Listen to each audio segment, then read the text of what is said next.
आणि आज बिनविरोध ऐकून ऐकून मला असं वाटलं की नाही, लोकांना काहीतरी एक नवीन पर्याय द्यायला पाहिजे. त्याच्यासाठी एक पर्याय जरी असला तो लोकांना चॉईस घेण्यासाठी चॉईस होऊ शकते. त्याच्यासाठी मी आलेली आहे आणि बिनविरोध होऊ नये त्याच्यासाठी स्वराज्य शक्ती सेनेची सुनेत्राताई ज्या आहेत त्या वेगळा चॉईस नाहीये म्हणून.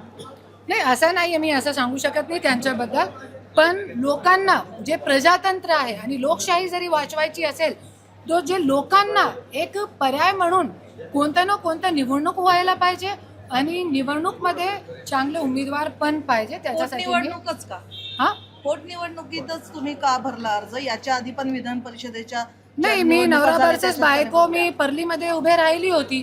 माझ्या सूचक उचलून गेले होते. पण बारामती का? बारामती कोणते मुद्दे तुम्हाला जाणवले की आपण इथं येऊन निवडणूक लढावी?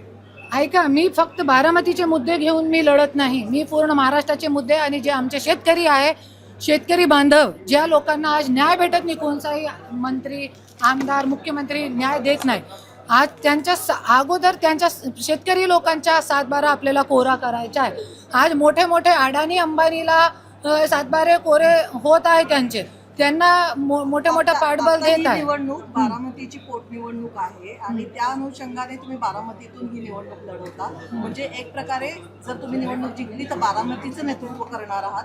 तर बारामतीचे असे कोणते मुद्दे आहेत ज्याचे आधारे तुम्ही ही निवडणुकीला उभे राहिले? बारामतीमध्ये खूप साखर कारखान्याचे खूप सारे मुद्दे आहे आणि पाणीचे मुद्दे आहे. शेतकरी लोकांना पाठबळ भेटत नाही आणि आता हे जे कर्मचारी उभे राहिलेले आहे, आज 600 कर्मचारी, इकडे आहे तुम्ही, ये 600 कर्मचारी जे आहे, हे महिला आहे, ये लोकांचे मुद्दे आहे, गोरगरीब लोकांचे मुद्दे. फक्त हेच नाही असते की सडक अच्छी झाली ते मुद्दा नाही.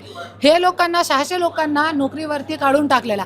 आज जे खाजगीकरण सुरू आहे ते खूप मोठा मुद्दा आहे. हा 600 लोकांना न सांगता काढून दिलेला. 5 वर्ष नोकरीवरती होते पण न सांगता काढलेला. बारामतीची आता लोकसंख्या किती आहे माहिती आहे?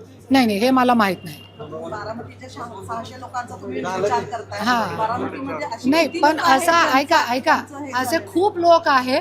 पण मी उभे राहणार नाही होती. पण मी ज्या वेळे ऐकला, आज मी गेले 10 दिवसपासून मी ऐकते बिनविरोध होणार आहे. कशाला बिनविरोध होणार आहे? प्रजातंत्र आहे, लोकांना पर्याय पाहिजे आणि लोकांना पर्याय द्यायला पाहिजे कोणीतरी पक्षाला.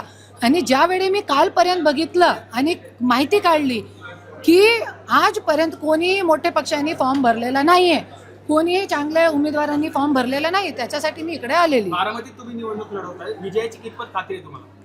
विजयाची कितीपत खात्री आहे हे तर मी सांगू शकत नाही. पण जिथे चहा आहे तिथे राह आहे आणि देवावरती विश्वास टाकून मी लढते, प्रयत्न करते.